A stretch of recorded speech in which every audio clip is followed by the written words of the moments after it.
Right now, without thinking about it, you are doing something you have done roughly 20,000 times today. You are breathing. You do not plan it. You do not schedule it. It just happens, over and over every few seconds for your entire life. And yet, for most of you, you are doing it wrong. Not catastrophically wrong, not dangerously wrong, but measurably, verifiably, scientifically wrong in a way that affects your energy, your sleep, your anxiety, your blood pressure, and even the shape of your face. The thing keeping you alive is also quietly undermining you, and nobody ever taught you how to do it correctly. Here is the part that should stop you cold. Breathing is the only autonomic function in your body that is both automatic and under your conscious control. Your heart beats without your permission. Your liver filters toxins without your input. Your pupils dilate in the dark with no instruction from you. But breathing sits at the intersection of conscious and unconscious, voluntary and involuntary. That means it is uniquely hackable. And it means that every time you breathe the wrong way, you are actively, moment by moment, handing away a lever of control your ancestors spent millions of years developing. So what went wrong? And when did it happen? Go back about 300,000 years. Your earliest anatomically modern ancestors breathed through their noses almost exclusively. This was not a choice, it was survival.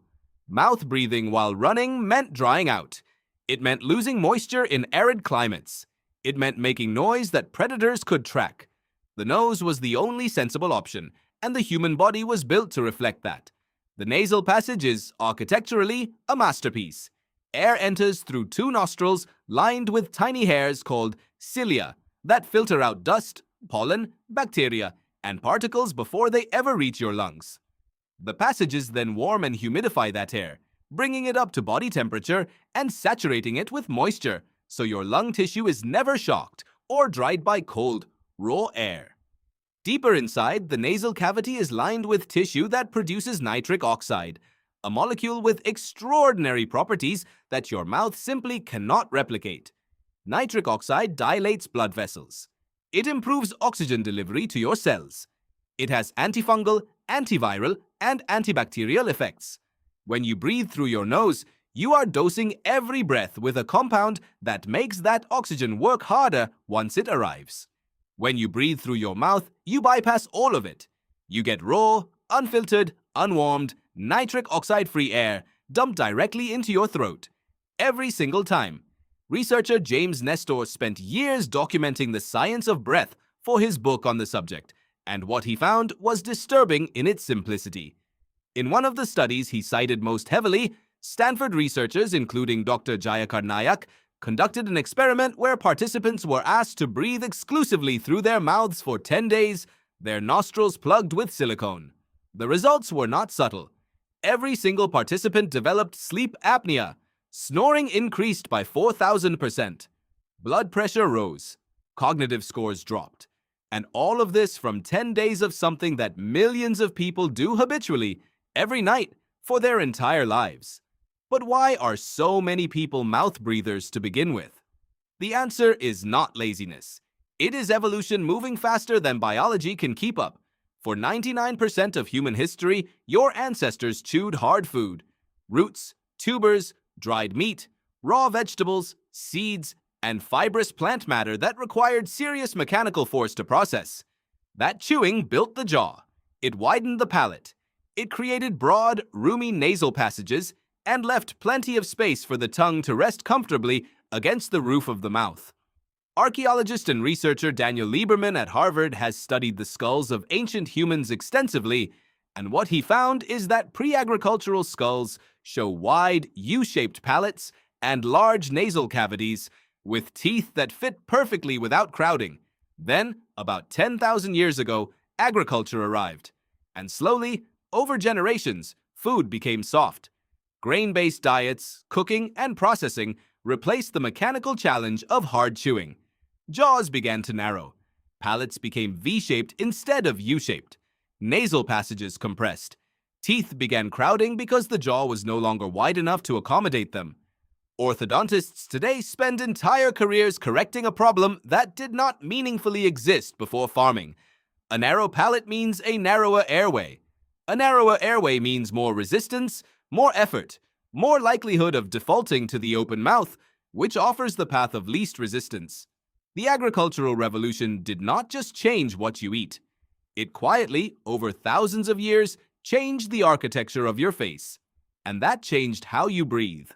Chronic stress, allergies, pollutants, air conditioning that dries out nasal passages, screens that pull your posture forward and compress the chest cavity.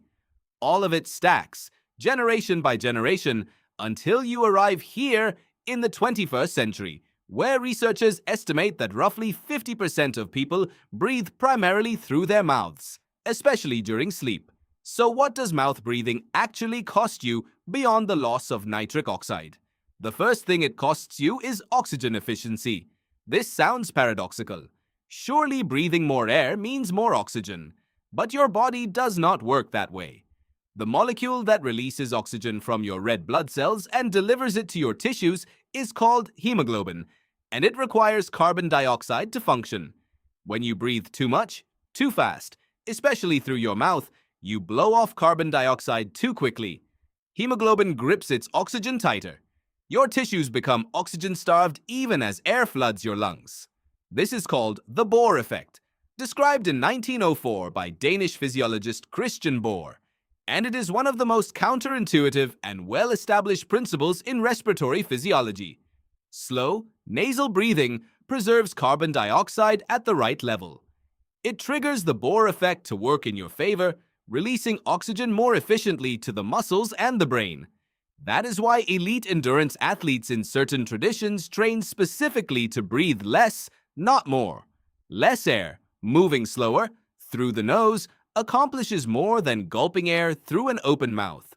The second thing it costs you is sleep quality. When you breathe through your mouth at night, the soft tissues at the back of your throat are more likely to collapse inward. That is snoring. When they collapse fully, even briefly, that is apnea. Both fragment your sleep architecture. Both keep you in shallow sleep stages.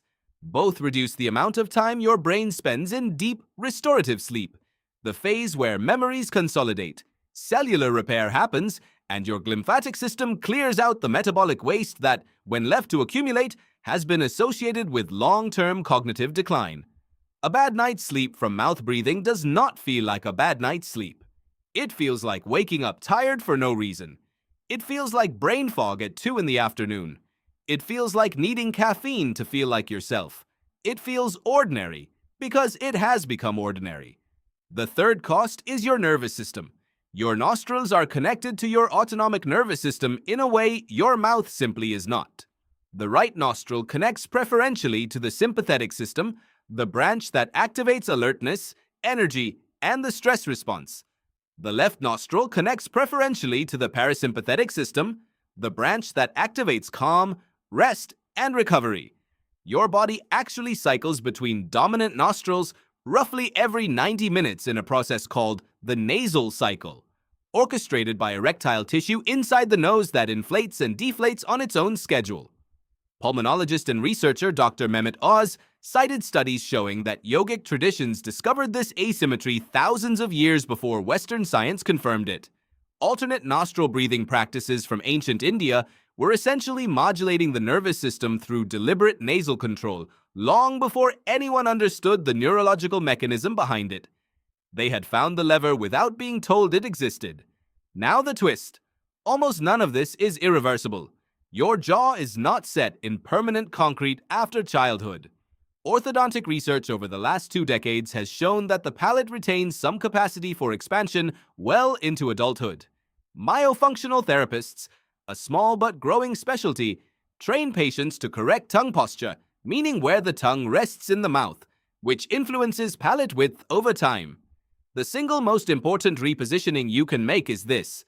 Your tongue should rest, at all times, gently pressed against the roof of your mouth, not floating in the middle of the mouth, not pressing against your teeth. This posture, called mewing by some practitioners in the informal literature, supported by legitimate research on tongue posture and craniofacial development, changes the mechanical forces on your palate and promotes natural expansion. Nasal breathing can be retrained even in habitual mouth breathers.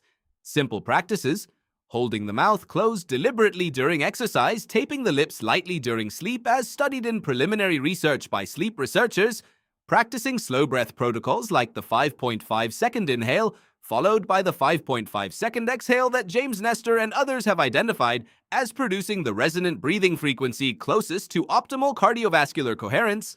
All of these produce measurable changes in weeks, not years. Your lungs have an untapped lower third. Most people breathe from the chest, expanding the ribcage upward and outward. Diaphragmatic breathing, the kind that pushes the belly outward, uses the lower lobes of the lungs where gas exchange is most efficient because that is where the most blood supply pools due to gravity. Chest breathers work harder for less oxygen. Belly breathers work less for more. Think about the last time you were calm. Genuinely calm, not just not stressed, but deeply relaxed. Your breathing was slow. It was quiet. It was probably nasal. Your belly probably moved more than your chest. Your exhale was probably longer than your inhale. You did not do that on purpose. Your nervous system shifted into that pattern because you were safe, and it reflected safety back to you. Now think about the last time you were anxious. Your mouth may have been slightly open. Your chest may have been rising and falling fast. Your breaths were shallow and quick. Your body was generating the physical signature of threat, which your nervous system read as confirmation of threat, which amplified the anxiety. You were not just reacting to stress. You were, breath by breath, manufacturing more of it. This is the feedback loop that makes breathing so powerful and so dangerous when mismanaged. The brain does not cleanly separate signal from symptom. If your body is producing the physiological pattern of fear, your brain assumes there is something to fear. Change the pattern and you change the assumption. Your ancestors knew this at some level without knowing they knew it. Every meditation tradition on earth has, at its core, an instruction about breath. Slow it, deepen it, control it. Not because breathing is spiritual, although people have certainly made it so. Because breathing is the one automatic process you can reach into and change, and by changing it, change almost everything downstream. You have taken roughly 20,000 breaths today. The vast majority of them happened without your awareness, without your input, and possibly without the nasal airflow, the diaphragmatic engagement, the nitric oxide, the carbon dioxide balance, or the nervous system calibration that your body was designed to receive. You have been breathing your entire life. You just may not have been breathing.